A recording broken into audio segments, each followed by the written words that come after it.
Magandang umaga po sa ating lahat. Magandang umaga naman po. Magandang umaga po sa ating lahat. Magandang umaga po. Tayo po ay magpapatuloy sa ating series ng pag-aaral tungkol sa iglesia. Actually, ang ating mensahe last Sunday ay kaugnay pa rin po noon.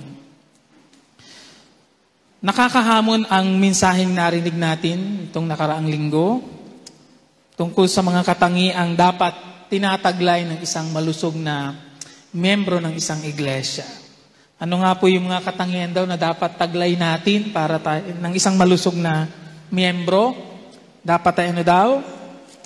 Dapat inaalala natin ang isa't isa. Ano yung pangalawa? Idinadalangin ang isa't isa. Ano yung pangatlo? Tumutulong sa pagpapalaganap ng Ebanghelyo at nagmamahalan. Kung magiging malusog ang iglesia, nakadepende sa kalagayan ng bawat miyembro. Ano po? So yun ang nakuha nating mahalagang paalala nakaraang linggo. At sana'y lahat po tayo magsumikap na makarating sa biyaya ng Diyos, sa tulong ng Diyos, na taglayin ang mga katangiang ito bilang isang mga mananampalataya.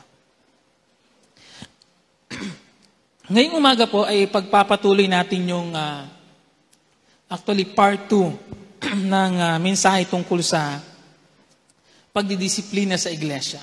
Yung unang bahagi na imensahe po ni Doc Ronnie Pabon nitong nakalipas na linggo before yung ating nakalipas na Sunday, March 24.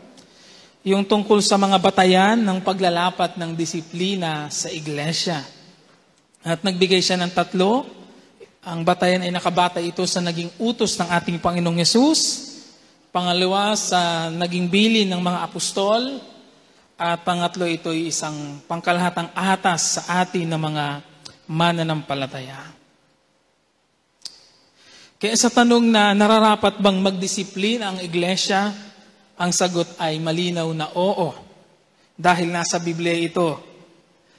Naglalapat tayo ng disiplina sa iglesia hindi para parusahan ang isang kapatid, kundi para matulungan ang kapatid na nagkasala, na maituwid ang nagawang pagkakamali at maisaayos o mapanumbalik ang kanyang nasirang kaugnayan sa Diyos. At maging sa taong kanyang pinagkasalahan. And hindi naman talaga madali na maglapat ng disiplina. Dahil minsan, kailangan mong i-rebuke yung tao. Minsan, kailangan mong ipaunawa sa kanya na kasalanan ng kanyang ginawa. Kasi may mga pagkakataon na hindi alam ng isang tao na siya pala ay nagkasala na. Lalo pa kung ang taong sasabihin mo ito ay isang taong malapit sa iyong puso. Sa Mateo chapter 18, verse 15, ay ibinigay ng ating Panginoong Yesus ang ilan sa mga pwede nating sundan na pamamaraan o proseso kung paano natin ilalapat ang pagdidisiplina sa isang kapatid na nagkasala o nakagawa ng kasalanan sa atin. Pakibuksan po ang inyong Biblia sa Mateo chapter 18, verse 15 to 17 ang ating babasahin. Naroon na po kayo. Sundan niyo po ako sa inyong mga hawak na version ng Bible. Verse 15, kung magkasala sa iyo ang kapatid mo, puntahan mo siya at kausapin ng sarilinan. Kapag nakinig siya sa iyo, ang pagsasama ninyong magkapatid ay napapanauli mo sa dati at napapanumbalik mo siya sa Ama. Ngunit kung hindi siya makinig sa iyo, magsama ka pa ng 1 o 2 tao upang ang lahat ng pinag-usapan ninyo ay mapatunayan ng 2 o 3 saksi. Kung hindi siya makinig sa kanila, sabihin mo ito sa iglesia. At kung hindi pa siya makinig sa iglesia, ituring mo siyang hintil o isang publikano. Sa binasa po nating talata, ito ay isang anong tawag, hindi siya kailangan ng maraming papaliwanag kung tungkol ba saan. Dahil obvious naman na ang binasa nating talata ay ibinigay ni Jesus na utos at prosesong dapat daanan pagdating sa paglalapat ng disiplina sa isang kapatid na nagkasala daw sa atin. At malinaw pong idinitalya ng ating Panginoong Yesus sa mga talatang ating binasa kung ano yon, ano-ano ang mga dapat nating gawin, ano ang pwede nating gawin para matulungan ng isang taong nagkasala, specifically ang isang kapatid na nagkasala, at siya'y matulungan nating makabalik o mapanumbalik sa isang kaugnayang malapit sa Diyos. Katulad ng sinabi ko na kanina, mahirap ang maglapat ng disiplina, pero ito'y kailangan kung may kasalanang kailangang atensyonan. Lalo pa kung ang kasalanang ito ay maaaring magdulot ng pinsala sa kasalukuyang kalagayan ng iglesia. Kailaman ng mga talatang ito ang malinaw na instruction ng ating Panginoong Hesus kung paano ididil ang pagdidisiplina at sa ganitong paraan natin haharapin at aayusin ang mga isyu ng kapatid na nagkasala sa iglesia. At dito po ay meron tayong makikita na hinati ko sa 3 na pwede nating sundan. And actually, ito ang ating ginagawa po sa ating ding iglesia. Kung papaano ididil ang mga problemang ito o ang kasalanang ito. So 3 pamamaraan po. Una, sa pamamagitan ng pagkausap. Sa Mateo, sa verse 15 hanggang 16, uulitin ko ng basa. Kung magkasala sa iyo ang kapatid mo, puntahan mo siya ng sarilinan. Kapag nakinig siya sa iyo, ang pagsasama ninyong magkapatid ay napanauli mo sa dati, at napapanumbalik mo siya sa Ama. And then verse 16, ngunit kung hindi siya makinig sa iyo, magsama ka pa ng 1 o 2 tao upang lahat ng pinag-usapan ninyo ay mapatunayan ng 2 o 3 saksi. Kaya merong 2 bahagi yung pagkausap. At ang una ay ito, kausapin mo ng mag-isa. Yun ang una. Kausapin ng mag-isa. Ibig sabihin, ikaw at siya lamang na taong gusto mong ituwid sa kanyang kasalanan. Ang unang hakbang, malinaw na sinasabi sa verse 15, ay kausapin ng sarilinan itong taong ito, itong kapatid na ito nagkasala. Ito'y nangangahulugan na kailangan mong sadyain ang kapatid na nagkasala. Naunawaan po ba natin yung sinasabi ng talata? Puntahan mo siya. Kaya kung merong isang kapatid na alam nating namumuhay sa kasalanan, o sa context ng ating talata ay nakagawa ng kasalanan sa iyo, ang sabi ng ating Panginoong Yesus, ang utos niya actually, puntahan mo siya. Puntahan mo siya. Ito'y nangangahulugan na tayo ang kailangang magkusa, na puntahan at lapitan ng isang tao o isang kapatid na nagkasala, at hindi yung tayo ang maghihintay sa taong yon. Yun ay malinaw sa ating talatang binasa. Puntahan at kausapin. Hindi ito isang option, mga kapatid. Ito ay isang utos na puntahan mo siya at kausapin. Meron bang kapatid na naiisip kayo ngayon na nangangailangan ng ganitong pagdalaw, pag-approach, lalo pa kung ito'y tungkol nga sa isang klase ng kasalanan na umiiral sa kanyang buhay? Ang utos sa atin ay puntahan. Walang mangyayari kung maghihintayan lamang tayo para maisaayos ang problema na kailangang maisaayos. Malibang merong magkukusa. At sino daw ang magkukusa o unang dapat magkusa na ayusin yun? Sa konteksto ng pagdidisiplinang ito na inaturo sa atin ng Panginoong Yesus, yung nagawan pa ng kasalanan ng inaatasan na gumawa ng unang hakbang para puntahan ang kapatid na nagkasala. Marahil iisipin natin, parang unfair naman yung sinasabi ng ating Panginoong Yesus. Ikaw na nga ang naagrabyado, ikaw na ang nagawa ng kasalanan, ikaw pa ang magkukusang pumunta sa taong iyon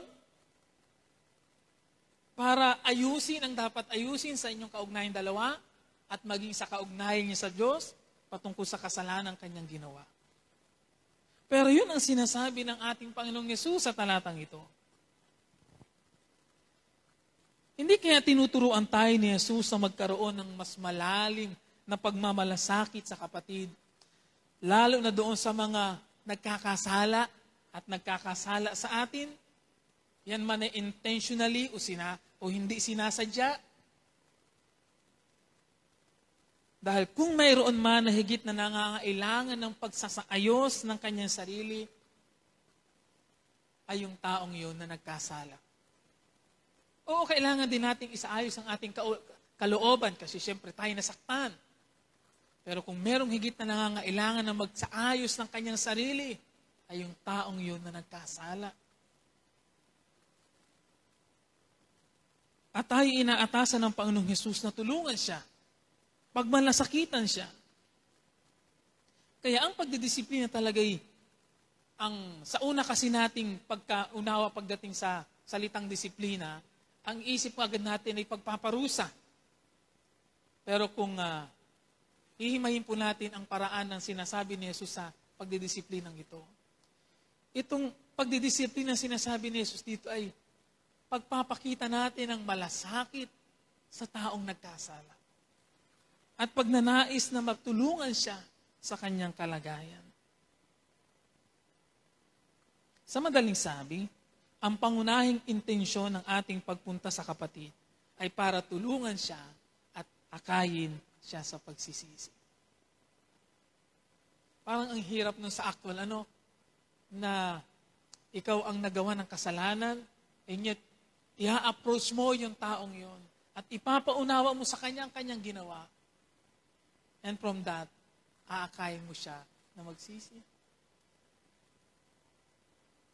Ngunit sabi ni Jesus, puntahan mo siya at kausapin ng sarilinan, at ano daw ang sabi niya? Kapag nakinig siya sa iyo, yung taong yon, ang pagsasama ninyong magkapatid ay napapanauli at pangalawa, napapanumbalik mo siya sa Ama. Sa Diyos Ama ang tinutukoy. Ngayon, sa natural nating kalagayan bilang tao, aminin man natin o hindi, mahirap itong gawin. Dahil ang likas sa atin ay unahin ang ating sariling kapakanan. At sa isyong ito, ang natural sa tao ay unahin ang kanyang nararamdaman. Unahin ang kanyang nararamdaman. Hindi, galit ako. Masama ang loob ko. Hindi tama yung kanyang ginawa na yon. Ang unang mahalaga sa atin, i-entertain yung ating nararamdaman. Pero waring sinasabi ni Jesus, iisang tabi mo ang iyong nararamdaman, regardless ng kung ano man ang ginawa niya sa iyo. Puntahan mo siya at kausapin ang sarili na. Para magkaliwanagan. Bakit ba niya ginawa yun? Bakit mo nagawa yun sa akin? O bakit ganun ang ginawa mo? O bakit ganyan ka namumuhay? Nagawa na po ba natin yan sa kapwa nating kapatid sa pananampalataya dito sa iglesia? Hindi kaya ang dahilan kung bakit nananatiling malayo ang ating mga kaugnayan sa isa't isa ay dahil kahit doon sa mga maliliit na issue na meron tayo sa isa't isa, hindi natin inaatensyonan hanggang sa ito ay tumatagal at tumitigas na sa ating puso. Kaya mahirap na sa atin yung i-approach ang taong ito. Ngunit bilang isang iglesia, tinuturuan tayo ni Jesus na magkaroon ng malasakit sa isa't isa kahit pa sa isang kapatid na nagkasala sa atin. Sabi ng Leviticus 19:17, huwag kang magtatanim ng galit sa iyong kapwa. O, sabihin mo sa iyong katabi, huwag kang magtatanim ng galit sa iyong kapwa, lalo na sa kapatid. Sa halip, sabi doon, pangaralan mo siya, sa gayon hindi ka magkakasala dahil sa Kanya. Mahalaga po yun. Sa halip, pangaralan mo siya, sa gayon, hindi ka magkakasala dahil sa Kanya. Kaya yung pagpunta natin at pagkausap ng sarilinan sa taong iyon, ay pagtulong din natin sa ating sarili para hindi tayo mahulog sa pagkakasala. Paano ba tayo pwedeng mahulog sa pagkakasala? Yung ating pag-i-entertain sa ating nararamdaman ay maaring i-push tayo nun sa mga bagay na hindi maganda. To the point na magkasala din tayo. Kaya ang payo ng Biblia, huwag magtanim ng galit. Sa halip, pangaralan mo yung taong yon at sa gayon hindi ka magkakasala dahil sa Kanya. Tayo isang iglesia na hindi kinukonsinti ang gawang mali. Dapat malinaw sa atin yon. At yun din ang inabigyan diin ng ating Panginoong Yesus. Ngunit pinibigyan natin ng pagkakataon ng tao na magsisi at makapagbago. Hindi natin kinukonsinti, ang maling gawa. Ngunit binibigyan natin ng pagkakataon ng taong nagkasala na maunawaan ang kanyang ginawa at mula doon magsisi at magbago. Sabi ng isang tao, sino ba naman ako para hindi igawad sa iyo ang pagpapatawad na hinihingi mo? Gayong pinatawad ako ng Panginoong Yesus. Kaya kung magkakaroon lamang tayo ng pakialam sa mga taong naging mabait lamang sa atin o sa mga taong naging mabuti lamang sa atin, malayo pa tayo sa inaturo ng Panginoong Yesus na ibigin ang ating kaaway. Hindi pa natin na ipapamuhay ang halimbawa na ipinakita ni Yesus na sa kabila ng pagpapapako sa Kanya ng mga tao, ang sabi niya, patawarin mo sila, Ama. Hindi ba't ito'y iniutos ang Panginoong Yesus at inihalimbawa ng ating Panginoong Yesus na kahit sa mga taong gumawa ng hindi maganda sa atin, ang pakikitungo natin na hindi katulad ng kanilang ginawa sa atin. Ganyan tayo dapat bilang mga magkakapatid. Ganyan tayo dapat sa iglesia. Ganyan dapat natin inadil ang sitwasyon. Sabi ni Jesus, kausapin ng sarilinan. Kung ang kapatid ay nakagawa ng kasalanan sa atin o sa sino man, ito ang utos ni Jesus na kausapin ng sarilinan. Bakit kaya? Maaring ito'y para ingatan ng kapatid at maipaunawa sa kanya ang kanyang nagawang kasalanan para hindi na lalong mababad pa sa kahihiyan. Yan ay practice na ginagawa po natin dito sa CLJC. Nauna munang kinakausap ng immediate person. It's either yung taong pinagkasalahan niya o maaari yung isang taong able na i-approach ang taong iyon. Merong siyang right to relationship para i-approach yung taong iyon regarding dun sa concern o kasalanang kailangang atensyonan sa kanya. Ngayon, ang natural sa mundo natin, gumanti, lumaban kapag ikaw ay nasaktan at ginawa ng masama. Ngunit iba ang inaturo sa atin ni Jesus. Hindi gumanti. At hindi rin gipitin, hindi naman natin pupuntahan yung kapatid at kakausapin ng sarilinan para lalong ipagdiinan sa kanya na siya'y masama at mali ang kanyang ginawa. Sasabihin natin mali ang kanyang ginawa, pero ipapaunawa natin sa kanya na pwede mong itama. Pwede mong itama. Papaliwanag natin sa kanya. Ito'y pagbabakasakaling baka hindi lamang nauunawaan ng taong ito kung ano ang kanyang ginawa.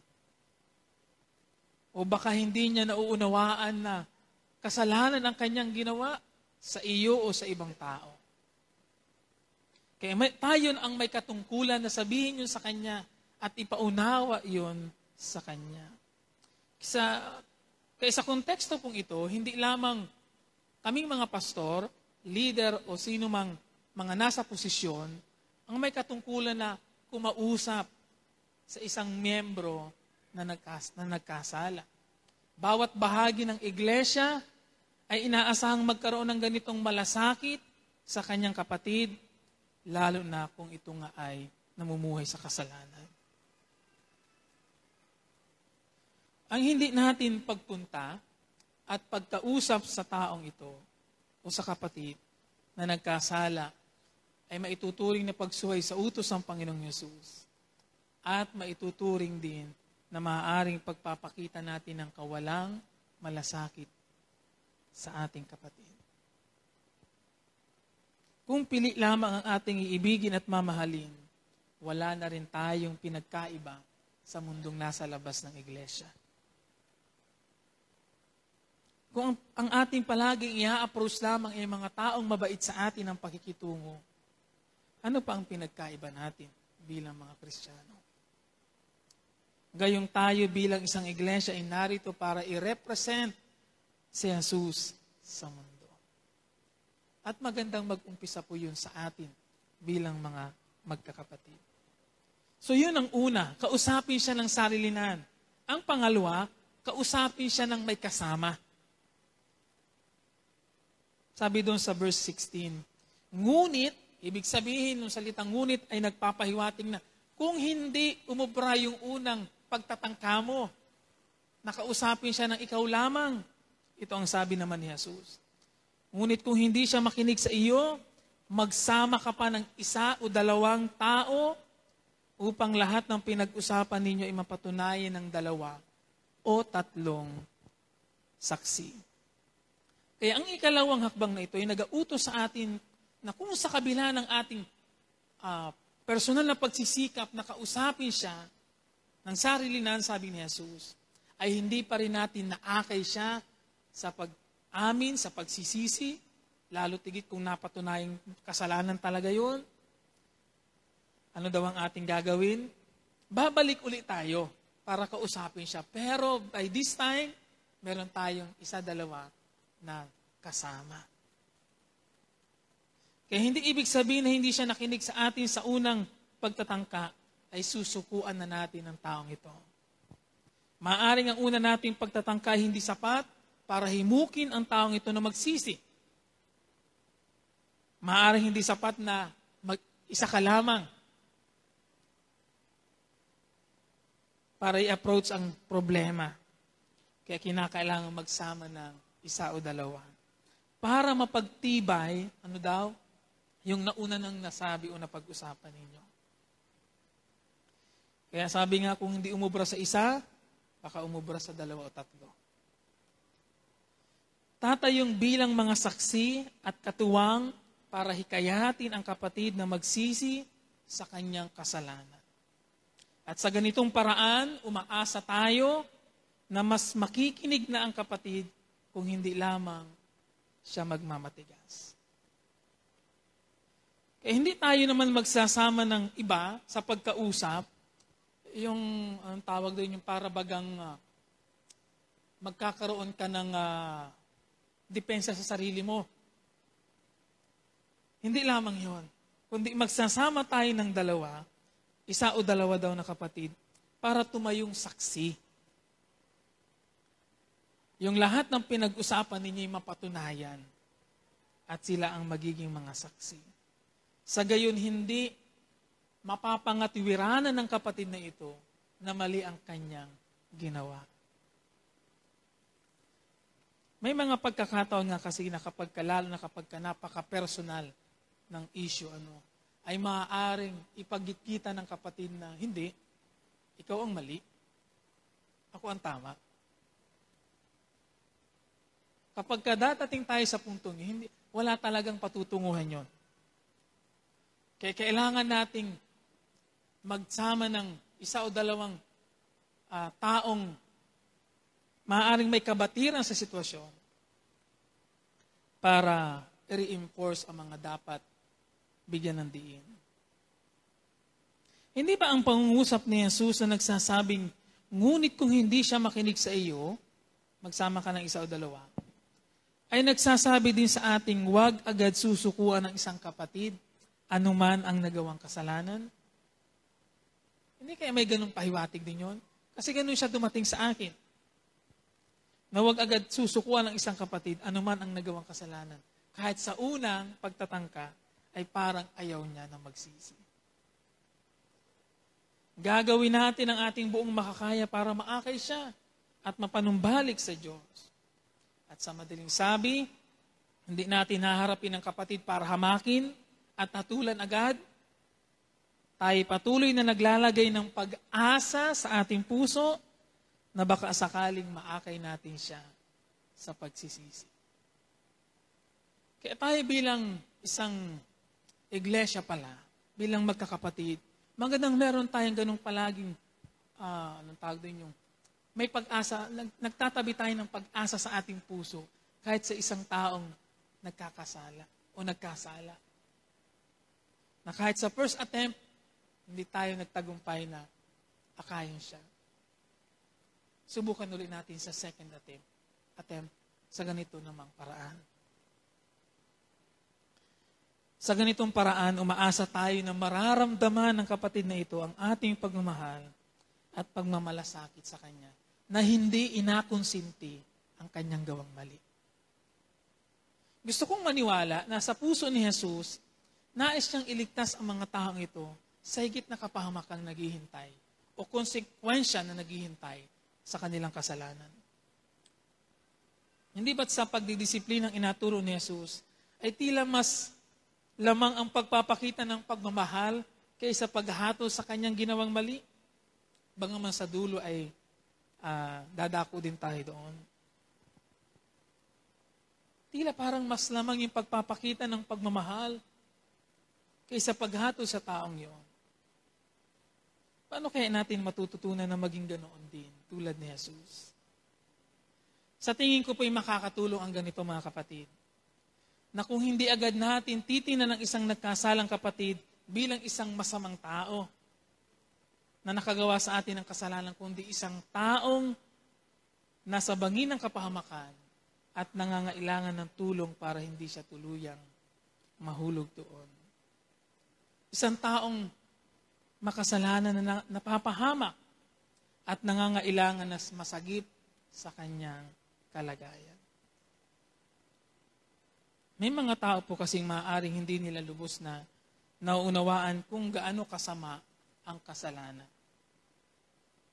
O kaya baka hindi nila alam na ang kanilang nagawa ay masama. At kailangan ng pagsisisi.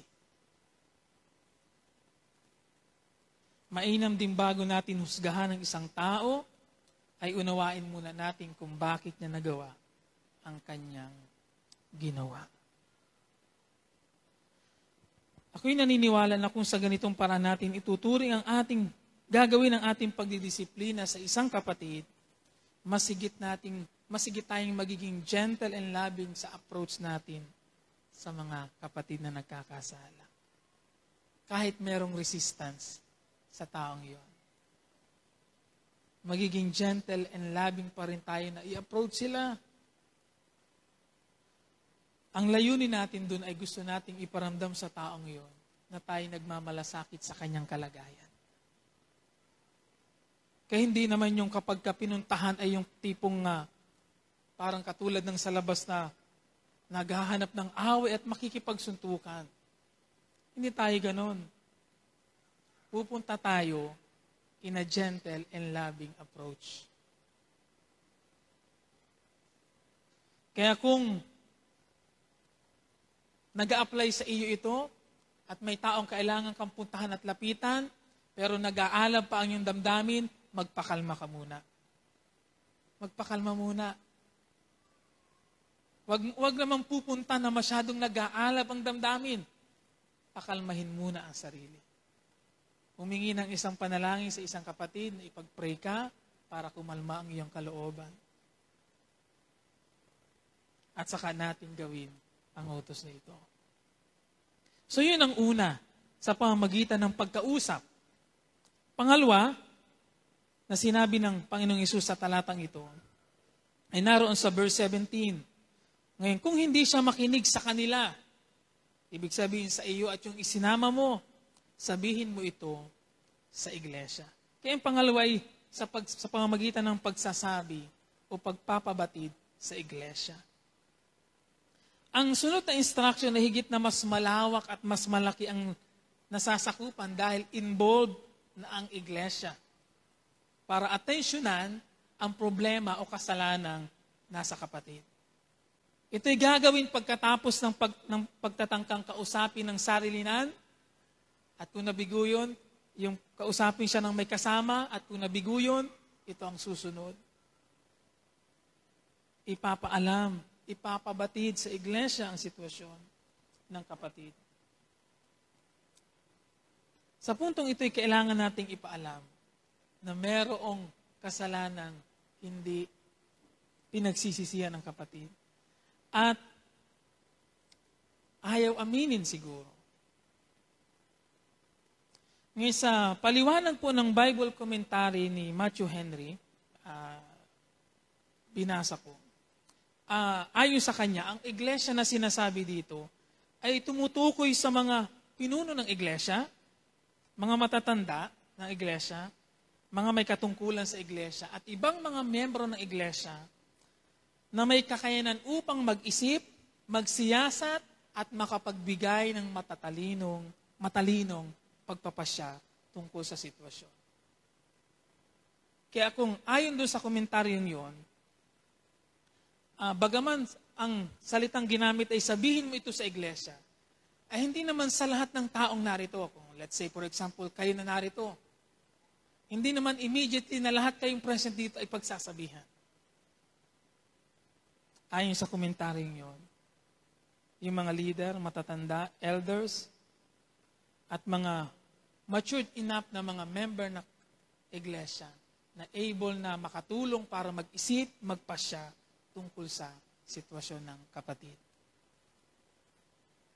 Mga kapatid na may kakayanang i-handle ang sitwasyon sa isang may karunungang pag-handle at in a gentle approach. Ganito ang sabi ni Pablo sa Galatia chapter 6 verse 1. Galatia chapter 6 verse 1. Mga kapatid, kung may mahulog sa pagkakasala, kayong pinapatnubayan ng Espiritu ang magtuwid sa Kanya, gawin niyo ito ng buong hinahon at mag-ingat kayo, baka kayo naman ang matukso. Sa talata pong ito, ibinigay ni Pablo ang tatlong katangiang dapat taglay na mga dapat magtutuwid sa isang kapatid. Ang una, dapat siyang pinapatnubayan ng Espiritu Santo. Pangalawa, dapat mahinahon. At pangatlo, mayroong pagpipigil sa sarili. Kayong pinapatnubayan ng Espiritu, ang magtuwid sa Kanya, gawin niyo ito ng buong hinahon, at mag-ingat kayo, baka naman kayong matukso. So, self-control. Mahirap kasing kunin mo na magdidisiplina ng isang tao nga ba? Walang kontrol sa kanyang sarili, sa nararamdaman. Kailangang marunong ding magpigil. Idagdag pa ang sinabi ni Apostol Pablo sa mga taga-Korinto, sa unang Korinto chapter 6 verse 5b. Unang Korinto chapter 6 verse 5b. Wala na ba sa inyong marunong mag-ayos sa sigalutan ng magkakapatid? Yung merong karunungan. Yung merong karunungan. Ang magtutuwid, ang mag-aayos, ang tutulong para isaayos ang problema. Kung ito ang ating pagbabatayan, malino na sinasabi sa atin ng mga talatang ito, na kapag hindi nagtagumpay sa una at pangalawang approach ng pagdeal sa kasalanan ng kapatid na yon, kasama na nating aatensyonan ang kasalanan ng kapatid na yon, kasama na natin ang mga leader ng iglesia at mga matured member ng iglesia para atensyonan. At ganyan po natin yung ginagawa din dito sa ating iglesia, mga kapatid. Let's say, for example, sa akin may nagawang kasalanan ng isang kapatid. Ang binapayo natin at siyang ginagawa natin ay yung taong yun ang umapproach muna sa kapatid na yon. Baka naman akala mo lamang ay, baka naman hindi intentional yung nagawa niya. Baka hindi naman sinasadya, baka hindi niya alam. So puntahan mo at kausapin. At kung hindi umubra yung unang yun, magsama ka ng dalawa. At kung hindi, ganito naman natin siya a-attensyonan. Mahalaga po ito para sa isang mas maingat at mas espiritual na pagsusuri ng sitwasyon ng isang kapatid na nagkasala. Ito'y gagawin natin hindi para lalong idiin ang kapatid sa kanyang kasalanan, kundi sa halip lalong ipakita sa kanya kung ano ang mangyayari kung hindi niya pagsisisihan ang kanyang kasalanan. Ipapaunawa natin sa kanya sa tulong ng mga may kakayahan ng kapatid na makita ang mga pangyayari pagkatapos nito kung mananatili siyang nagmamatigas. Na mayroong konsekwensya ang kasalanan. Sa ganitong paraan, kung talagang mapatunayang nagkasala ang kapatid, mawawalan siya ng depensa na pangatwiranan pa ang kasalanan, maliban na lamang kung siya'y manatiling nagpapakita ng hayagang pagtanggi at paglaban kahit sa mga may otoridad. Ito isang mahalagang paalala din po sa atin mga kapatid bilang mga membro ng iglesia. Ayaw sana nating umabot pa sa punto na darating tayo dun sa sunod. Hanggat maaari gusto nating maatensyonan ang mga bagay sa loob ng iglesia mula sa pinakamaliit na bilang na grupo. Dahil kapag habang lumalaki ito, mas lumalaki din ang pwedeng maging epekto nito sa kalagayan ng iglesia. Kaya gusto nating resolbahin ito mula sa pinakamaliit. Ayaw nating lumaki pa. Pero tingnan niyo po, basahin din natin yung paalalang sinasabi ni Apostol Pablo sa unang Korinto, chapter 6, verse 1 to 6, para lang magdagdag ng gabay sa atin. Unang Korinto, chapter 6, verse 1 to 6. Kung minsan, ang isa sa inyo may reklamo laban sa kanyang kapatid, magsasakdal ba siya sa mga hukom na pagano? Sa halip na ipaubaya sa mga hinirang ng Diyos ang pag-aayos ng usapin nila? Hindi ba ninyo alam na ang mga hinirang ng Diyos ang hahatol sa sanlibutan?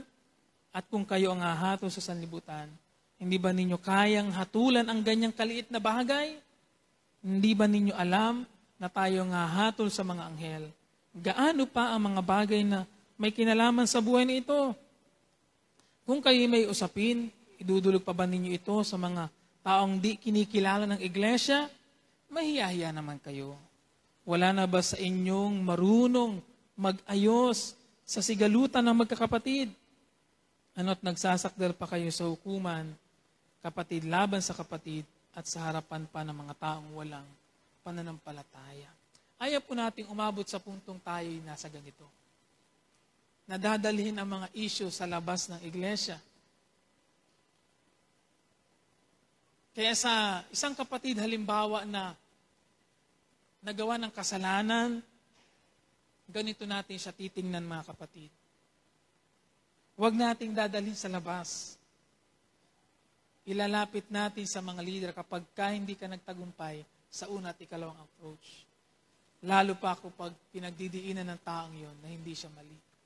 Huwag natin dadalhin sa labas hanggat maaari. Ilapit natin sa mga may kakayanan, sa ating mga leader, sa mga nauna sa atin sa pananampalataya at matured enough para tulungan tayo.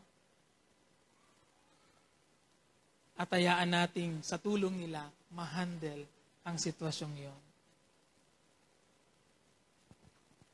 Huwag nating hayaang mababad sa kahiyan ng iglesia. Ang kinakausap at pinapaalalahanan talaga dito ni Pablo ay parehong yung may reklamo at yung iglesia. Bakit umabot pa sa hukuman? Sa labas ang problemang gayong maaari naman sana itong maisaayos sa loob.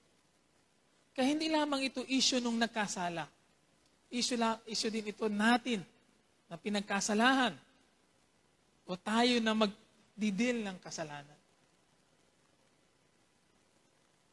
Iba ang pamamaraan sa labas sa pamamaraan na meron tayo sa loob ng iglesia. Sa ganitong paraan, maiingatan natin ang pangalan at patutuo ng iglesia at ang pangalan ng ating Panginoong Hesus na ating ipinapakilala. Kaya sa ganitong paraan po, katulong na natin ang iglesia, ang mga leader at mga matured enough Christians na member para i-deal ang problemang ito.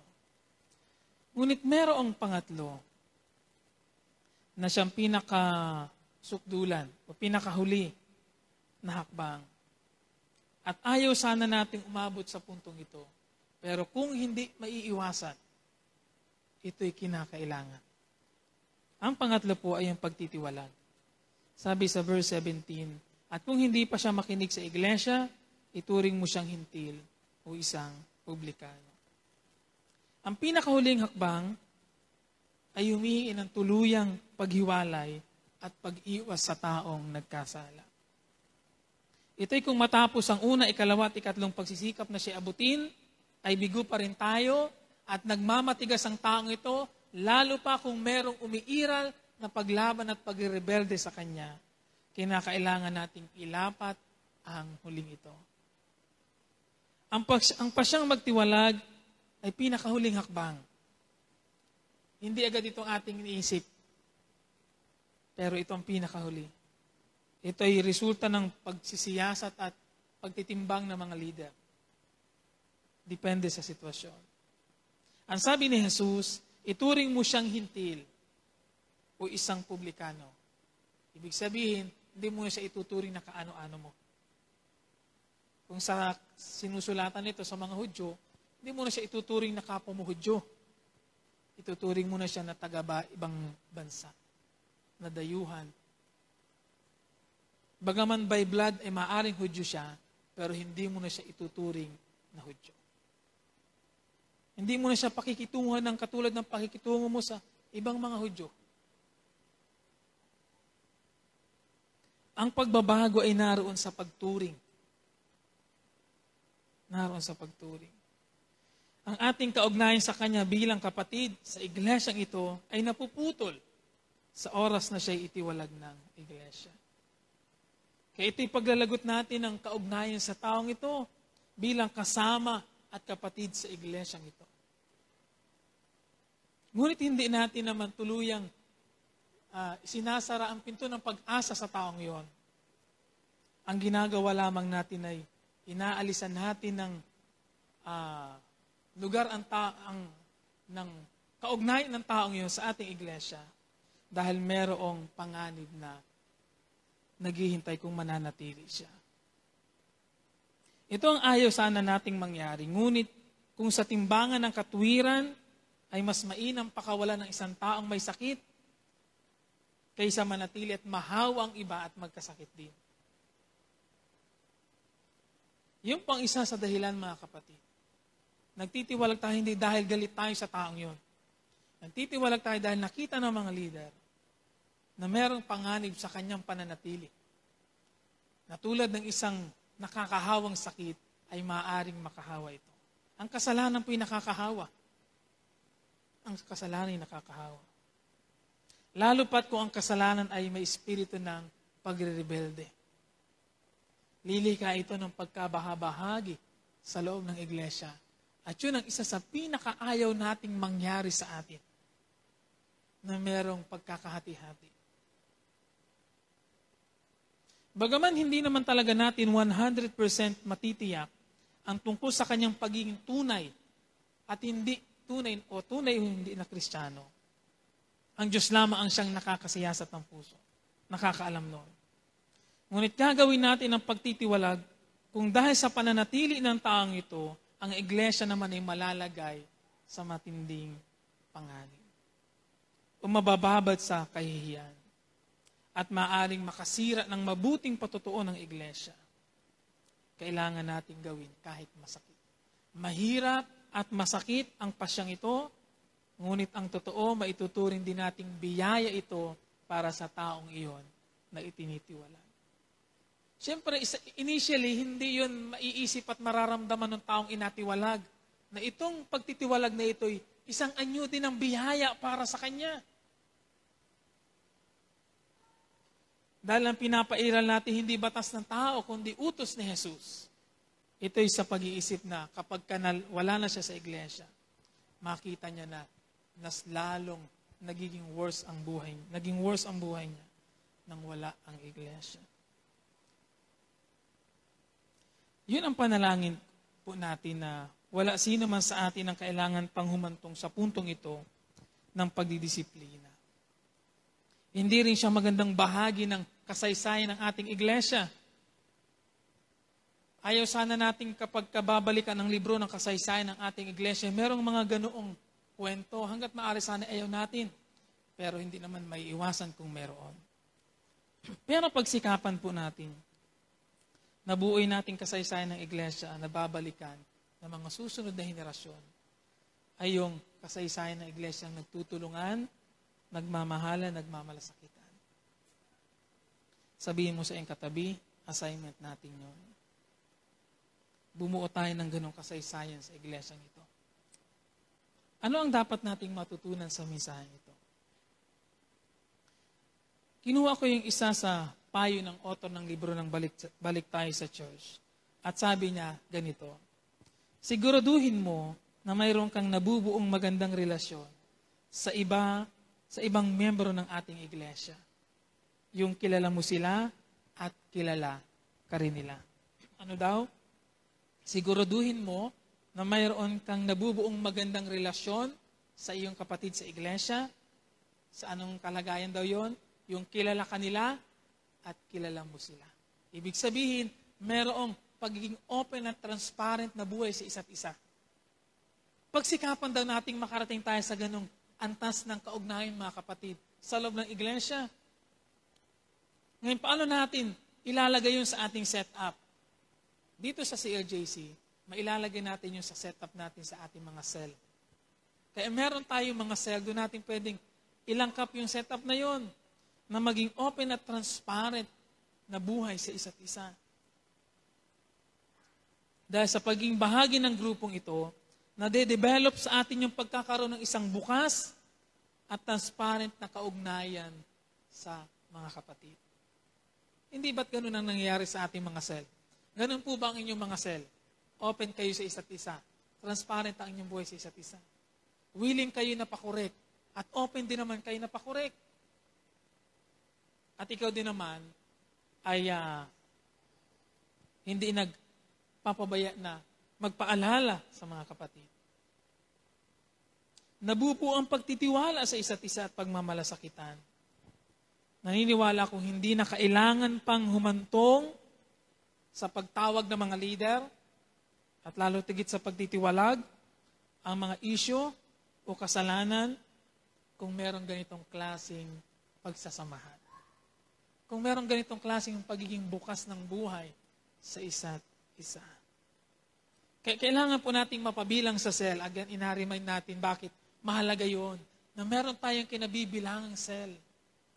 Kasi ang cell na itong immediate group na pwedeng magtuwid sa atin, mag-approach sa atin, magpaalala sa atin. At sa cell ay meron tayong usapan na merong karapatan ng isa't isa na magpaalala sa isa't isa. At merong katungkulan ng isa't isa na magsaway kung kinakailangan sa isa't isa. Malinaw po ba sa mga cell natin yun na meron tayong ganong kasunduan? Sana ipagsumikapan po nating maging isang Kristiyano na pwedeng pagsabihan. Sabihin mo nga sa iyong katabi, ikaw ba ay willing na mapagsabihan? Kung kinakailangan? Pwedeng pagsabihan at madaling pagsabihan. Kung hindi ka ganito, sabi ng Balik Tayo sa Church na author, kung hindi ka ganito na willing pagsabihan at madaling pagsabihan, ganito ang sabi niya, malamang, mapapagod at matatakot ang mga kaibigan at kapamilya mo na pagsabihan ka. Kapag sila ay nadala, hindi na nila gagawin ito, sabi ng author, delikado ka kung mangyayari ito. Delikado ka.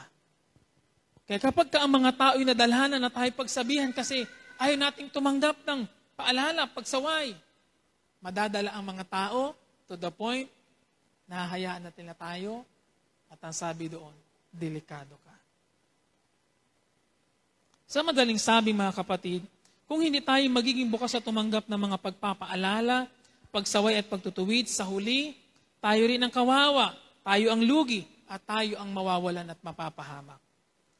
Kaya kung ikaw man ay dumating sa puntong na may nagawang hindi maganda, may kasalanang nagawa, be willing at be open na tumanggap ng pagtutuwid. Tandaan natin, hindi ito gagawin sa atin para ipahamak tayo. Ang pagdidisiplina hindi ginagawa para ipahiya lamang tayo.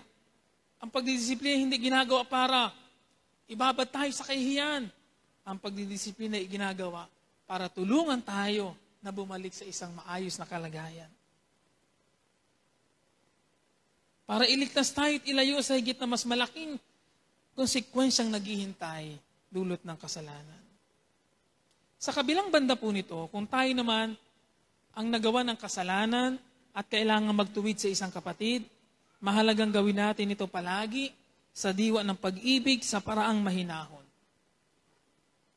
Kung sakaling hindi pa ayos ang iyong kalooban, tulad ng sinabi natin kanina, huwag agad hahakbang na hindi muna nagpapakalma ng sarili. Humingi ng panalangin bago puntahan at kausapin ang isang kapatid. Tandaan po natin, lahat ng ito ay hindi lamang trabaho ng mga piling mga tao sa loob ng iglesia. Ito'y bahagi nating lahat. Responsibilidad nating lahat sa isa't isa bilang bahagi ng katawan. Kapag ka natutunan nating magkaroon ng isang maayos na pakikitungo at pamumuhay sa kapatiran, madalas ang pagdidisiplina hindi na kailangan pang umabot sa pagpupulong ng mga lider at matatanda ng iglesia. Maaari na agad itong marisolba sa pagitan ng 2 o 3 kapatid na nag-uusap tungkol doon. Maliban na lamang siyempre sa ilang mga mabibigat na pagkakasala na nangangailangan ng immediate intervention ng mga leader. Let's say for example, yung pangangalunya. Pagka ganyang mga example ng kasalanan, kailangan ng intervention din ng mga leader. Ganun pa man, ang susi para sa isang malapit na kaugnayan ang susi pa rin ay yung malapit na kaugnayan sa isa't isa. Lahat tayo magsikap na magkaroon ng patuloy na lumalalim sa kaugnayan sa isa't isa. Sabi sa Efeso chapter 4 verse 15 to 16, manapay sa pamamagitan ng pagsasalita ng katotohanan sa diwa ng pag-ibig, magiging ganap tayo kay Kristo na siyang ulo, at sa pamamagitan niya nabubuo ang katawan at mula sa mga bahaging pinag-ugnay-ugnay ng kasukasuan at kung maayos na gumaganap ang tungkulin ng bawat bahagi, ang buong katawan ay lalakas sa pamamagitan ng pag-ibig. Palalimin natin ang ating kaugnayan sa isa't isa. Ikalawang bahagi ng aking pagtatapos ay gusto kong sabihin ng ganitong approach. Kung sakaling tayo man ang nagkasala at gagawin sa atin ang mga approach na nabanggit, sana'y huwag tayong magmatigas. Sabihin mo sa iyong katabi, huwag kang magamatigas. Huwag tayong magamatigas. Tayo magkakapatid sa Panginoon at ayaw nating mayroong nadadaya ng kaaway. Kung may kailangang disiplinahin dahil sa isang kasalanan, huwag ng pangatwiranan, huwag ng labanan, lalo pat kung napatunayan na. Lalo na kung napatunayan na. Sa halip, tayo magpasakop sa ating mga nasa otoridad at higit na dahil higit nilang nalalaman kung anong pinakamabuti para sa atin. Ngayon, hindi lamang po ito nag-a-apply, ang mga prinsipyong ito hindi lamang nag-a-apply sa iglesia. Pwede rin nating ilapat ito sa pamilya. Sabi sa Hebrew chapter 12 verse 5 to 6, nalimutan na ba ninyo ang pangaral ng Diyos sa inyo bilang mga anak niya? Mga salitang nagpapalakas ang loob ninyo. Anak, huwag kang magwalang bahala kapag itinutuwid ka ng Panginoon. At huwag pang hinaan ng loob kapag ikay pinaparusahan niya, sapagkat pinarurusahan ng Panginoon ang mga iniibig niya at pinapalo ang itinuturing niyang anak. Mga kabataan, kapag ka inatuwid at inadisiplina kayo ng inyong mga magulang, huwag sasagot, huwag lalaban, hanggat maaari, huwag ng mga tuwiran, lalo pa kung mali naman talaga. Sino ang mga kabataan narito? Can you please raise your hand? Hello Edgar, ngayon ko lang ikaw nakita. Welcome back. Taas mo ang kamay ng mga kabataan narito. Taas po, pataas. Kabataan at bata. Gusto kong magtapos doon sa approach ng mensahe pong ito doon. Na kapag merong ganong sitwasyon sa inyong pamilya at kayo ina-approach sa inyong mga magulang, o sabihin mo sa inyong katabing kabataan, huwag malaban. Huwag mangangatwiran, lalo na kung mali naman talaga. Walang magulang na naghahangad na ang kanyang anak ay mapahamak. Tama po ba mga magulang? Wala. Ganon din tayo sa iglesia. Bakit natin ginagawa ang pagdidisiplinang ito? Dahil ayaw nating merong anak na napapahamak. Anak na ng Diyos na napapahamak na kabilang sa atin. Nauna na sa karanasan ng mga magulang, mga kabataan, alam na nila ang mga dadaanan. Kaya kapag ka nakita nila ang inalakaran mo'y maraming tinik, ay makinig. Ika'y masasaktan. Sa kabilang banda, gusto ko din namang sabihin sa atin, na mga magulang na narito, na huwag naman nating palampasin na hindi inadisiplina ang ating mga anak, lalo pa kung ito'y kailangan ng disiplina. May mga magulang na hindi firm sa paglalapat ng disiplina. Ang hindi natin paglalapat ng disiplina ay kailangan. Ang hindi natin paglalapat ng disiplina ang kailangan. Ang dahilan kung minsan, kung bakit lumalaki at tumitigas ang ulo ng mga bata. Ang sabi doon sa isang napanood ko nga ba yun? Basta mayroon po akong nare-recall ng ganon. Ang sabi noong nagtuturo, kapag umantong na ng 4 years old ang bata, dapat nag-uumpisa na tayong magdisiplina. Ayon sa kanya. Pag umantong na ng 4 years old ang bata, dapat nag-uumpisa na tayong maglapat ng disiplina.